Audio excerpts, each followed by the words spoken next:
मैं तो साधारण सा दूत हूँ। यहाँ की सूचना वहां और वहां की सूचना यहाँ लाता हूँ। किंतु आप लोग तो ऋषि कुमार है ना? यज्ञ की समाप्ति से पहले ही निकल आए। जिस जगह पर हमारी राजकुमारी के साथ इतना घोर अन्याय हुआ हो, वहां हम कैसे रुक सकते हैं? तो आप भी मिथिला से हो? जी। आप भी मतलब? केवल यही है मिथिला से भद्र? मैं भी मिथिला से ही हूँ। मेरे पिताश्री तो राजदूत हुआ करते थे, किंतु मैं सामान्य व्यापारियों की भांति कार्य करता हूँ। किंतु एक प्रश्न है मन में। पूछिए। जिन्हें मिथिला के राजा ने क्षमा कर दिया, उनसे आप क्यों क्रोधित हैं? आप क्यों नहीं क्षमा कर पा रहे हैं? यहाँ बात क्षमा और दंड की नहीं है, सत्य की है। यदि प्रभु श्री राम अपराधी होते तो भला भगवान वाल्मीकि हमें अयोध्या क्यों भेजते? और वो भी कला के बल के साथ। तो फिर निकल क्यों आए? क्या समस्या थी वहां? समस्या थी महारानी सीता की अनुपस्थिति। हम वहां से निकल आए क्योंकि एक ऐसा प्रश्न मन में उठा जिसका उत्तर हमें शीघ्र जानना है।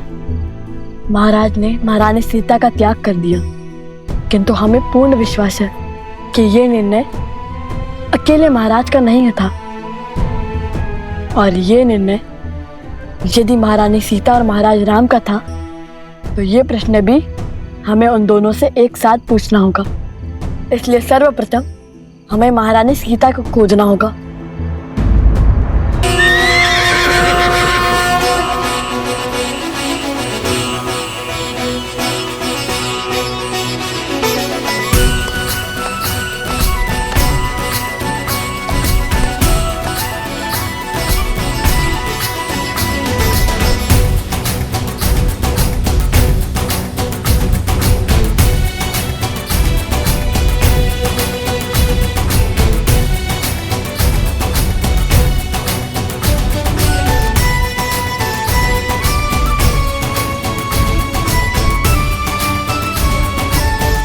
शीघ्र ही कार्तिक शुक्ल एकम के दिन अश्वमेध यज्ञ का यश समस्त भूमि में अपना मुक्त विहार आरंभ करेगा।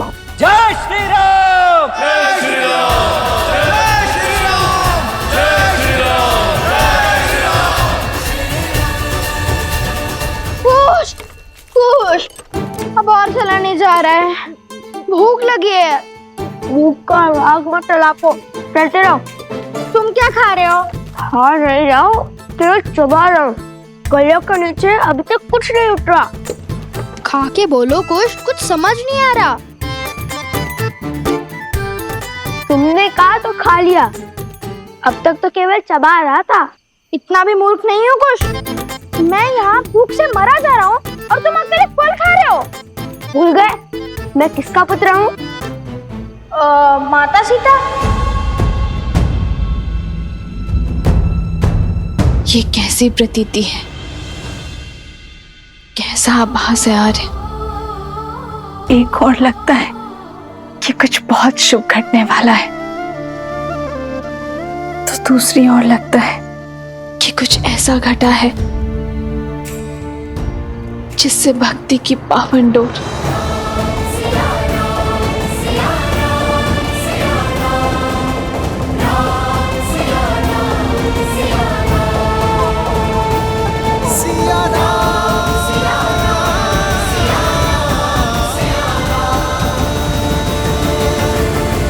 अरे बुद्धि के ध्वनि सोम, मैं तो माता सीता को केवल प्रेम से माता कहता हूँ। वो मेरी माता नहीं है। हाँ, वो भूखे पेट सोचने की क्षमता कम हो जाती है ना। तुम तो वन देवी के पुत्र हो। हाँ हाँ, मैं वन देवी का पुत्र हूँ। वैसे लव भैया ने क्या सोचा है? जितना मैं भैया को जानता हूँ, उन्होंने सोच लिया कि क्या प्रश्न पूछना है, कब प्रश्न पूछना है। सर्वप्रथम वहां देखो, कोई है? शीघ्र चलो। छोड़ो, सबसे पहले भैया को बताने दो कि पहले वो क्या करने वाले, फिर मैं बताऊंगा। ना जाने कितने प्रश्न उठ रहे होंगे उन दोनों के हृदय में, किंतु हारे। यदि उन्हें सत्य का आभास हुआ तो मैं उनके मन में आपका पुष्प मुरझाने नहीं दूंगी।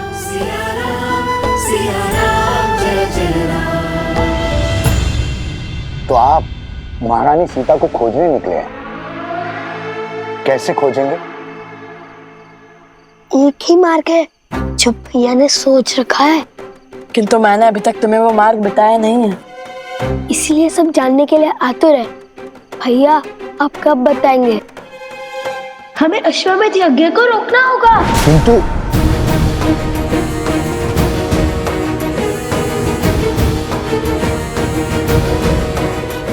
लव, तुमने सच में अश्वमेध यज्ञ के अश्व को रोकने का निर्णय लिया है? हाँ, माता सीता को खोजने के लिए हम अश्वमेध का अश्व रोकेंगे।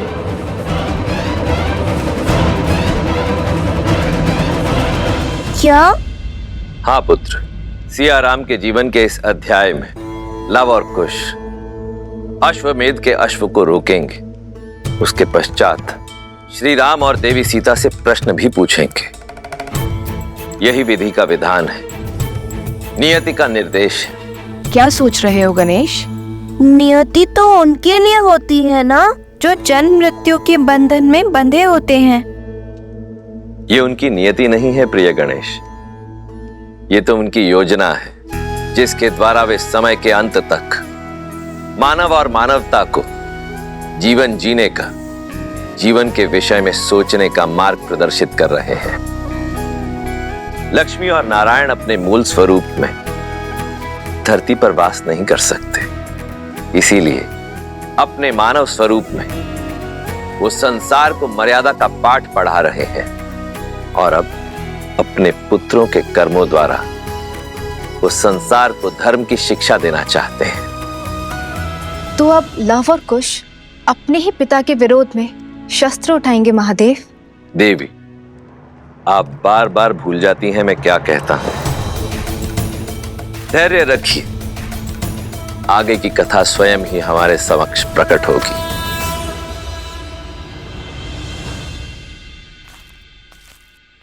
बहुत देखो, वो देखो,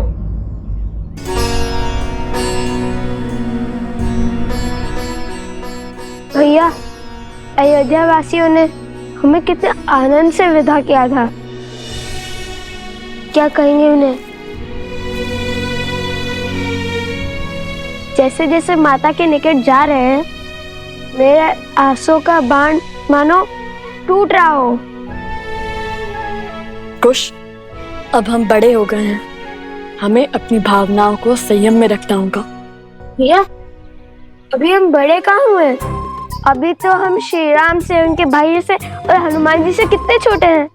यहाँ तक कि उपगुरु से भी छोटे हैं, पहले भी छोटे थे। पहली बात, बड़ा होने का अर्थ किसी और से बड़ा होना नहीं होता कुश। और दूसरी बात, कोई भी आयु से बड़ा नहीं होता। बड़े तो अनुभव से होते हैं और भगवान वाल्मीकि के आशीष से हमने तो अनेक अनुभव हुए हैं ना।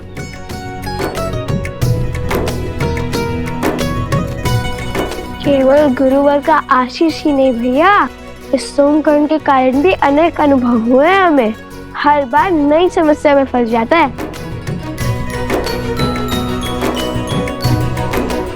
चलो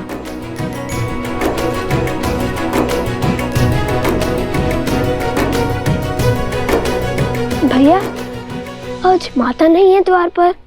मुझे भी आश्चर्य हो रहा है, कदाचित कहीं व्यस्त हो गई होंगी वे।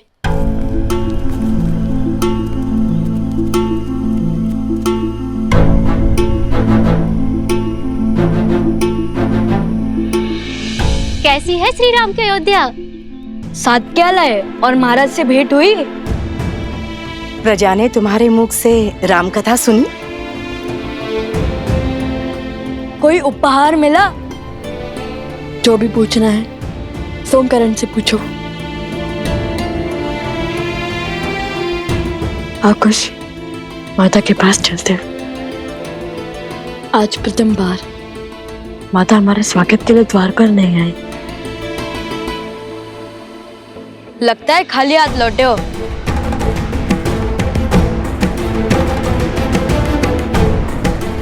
कदापि नहीं, उपहार में जीवन के सबसे महत्वपूर्ण कर्तव्य लाया हूँ, जो अब हमें स्पष्ट रूप से दिखाई देने लगा है। आगे क्या करना है पता है हमें।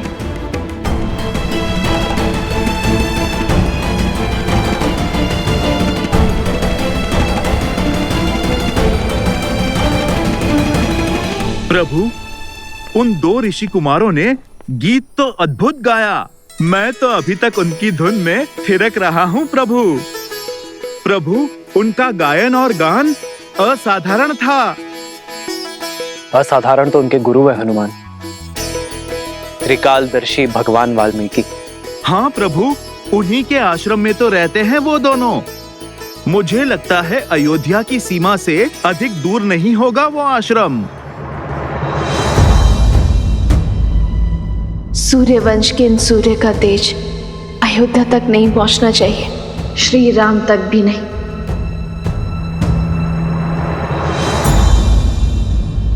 माता, आप ठीक तो है ना? माता, आप प्रथम बार हमारी प्रतीक्षा के लिए द्वार पर नहीं आई थी, क्यों? माता,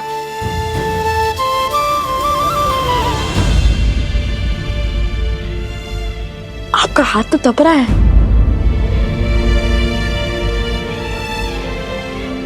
आप यहाँ आइए माता। मैं बिल्कुल ठीक हूँ, तुम दोनों की प्रतीक्षा में थी। बस तन को मन की चिंता छू गई। तुम दोनों सकुशल आ गए, अब मैं भी शीघ्र ही ठीक हो जाऊंगी।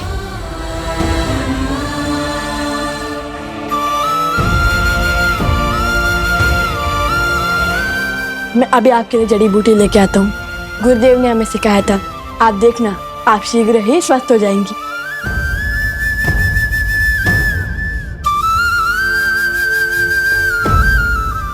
पात्र ले आओ कुश। अभी आया माता।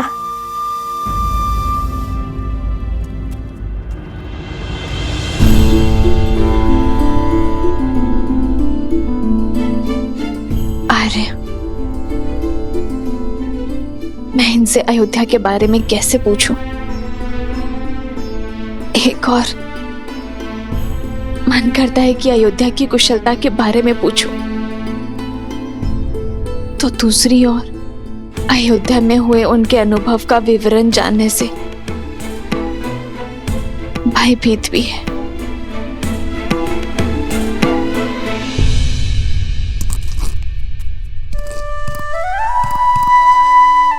माता का स्वास्थ्य ठीक नहीं है, इसलिए उन्हें औषधि लेने देते हैं, ठीक होने देते हैं, फिर सब बताएंगे। किंतु अभी जी माता का विश्वास टूटा तो उनका स्वास्थ्य और बिगड़ जाएगा। यदि उन्होंने पूछा तो? तब की तब देखेंगे, किंतु तब तक तुम माता के पास रहो और हाँ, उनसे अच्छी अच्छी बातें करना। नहीं, मैं नहीं कर पाऊंगा। मैं उत्सुकता में माता को सब कुछ बता दूंगा। मैं औषधि बनाता हूँ, आप माता के पास जाइए। ठीक है, मैं जाता हूँ।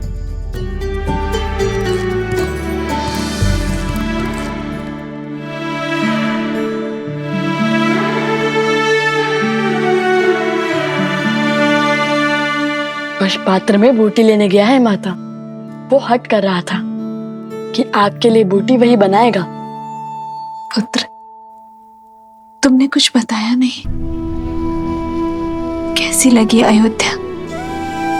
सब कुशल है ना वहां?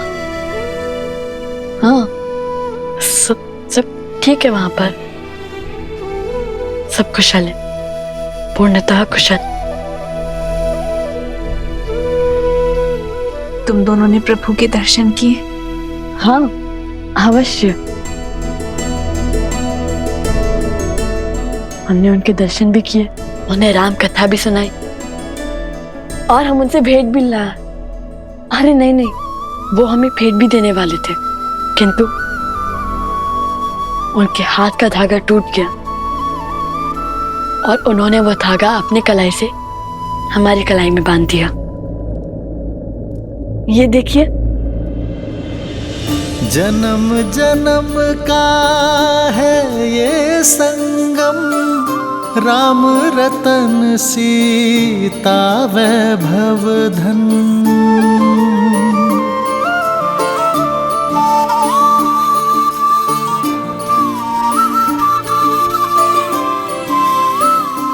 ये धागा महारानी सीता ने उन्हें बांधा था।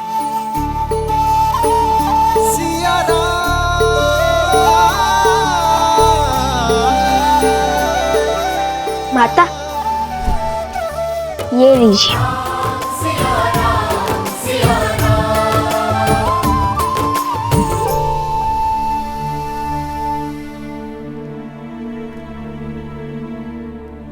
अब आप विश्राम कीजिए माता, हम गुरुदेव से मिलकर आते हैं। कुश, क्या हुआ है तुम्हें? मुख पर इतनी उदासी क्यों है? लाओ, सत्य बताओ मुझे, प्रभु श्री राम ने क्या कहा तुम्हें? माता, श्री राम केवल वीरों के प्रभु हैं, नारियों के नहीं।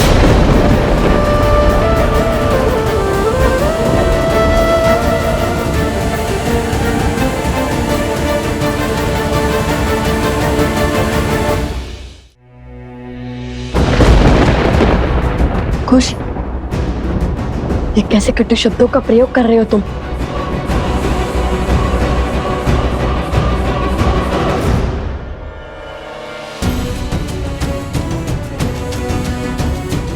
कुश, क्या हुआ?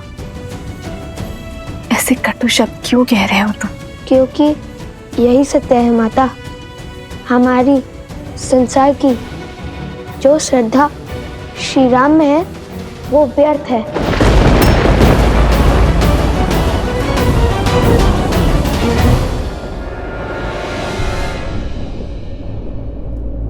तो अयोध्या से श्रद्धा का अर्थ सीख के आए हैं मेरे पुत्र।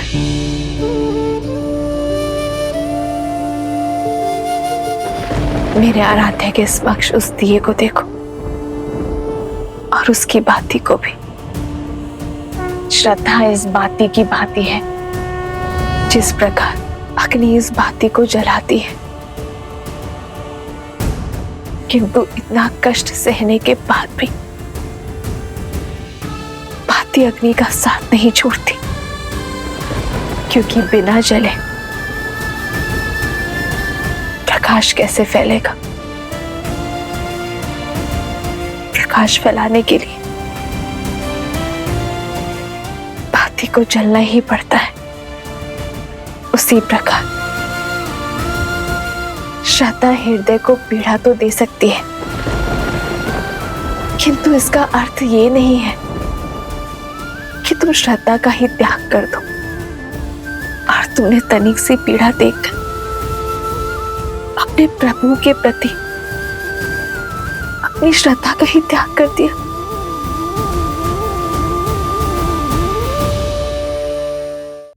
क्या श्रद्धा इतनी दृष्टिहीन होती है कि उसे किसी का अपराध या उसका दोष तक नहीं दिखता? गुरुदेव कहते हैं दोषी दोषी होता है, चाहे वो राजा हो या रंक, भगवान हो या भक्त। पर बिना कसौटी किए किसी को दोषी मानना भी स्वयं में बड़ा दोष है।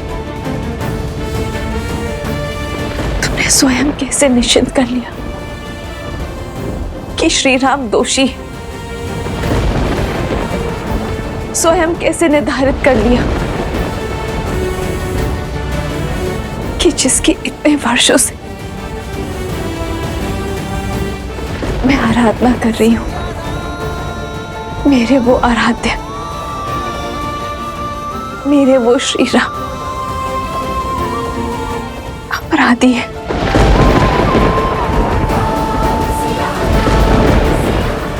दोष और गुण निर्धारित करने का ज्ञान प्राप्त कर लिया तुमने।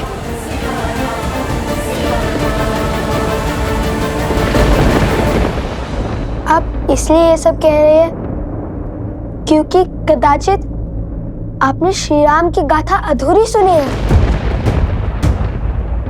आप नहीं जानती, आपके आराध्य आपके श्री राम निष्कलंक नहीं है माता। अयोध्या लौटने के बाद उन्होंने माता सीता का त्याग कर दिया था। उन्होंने माता सीता का त्याग कर दिया था।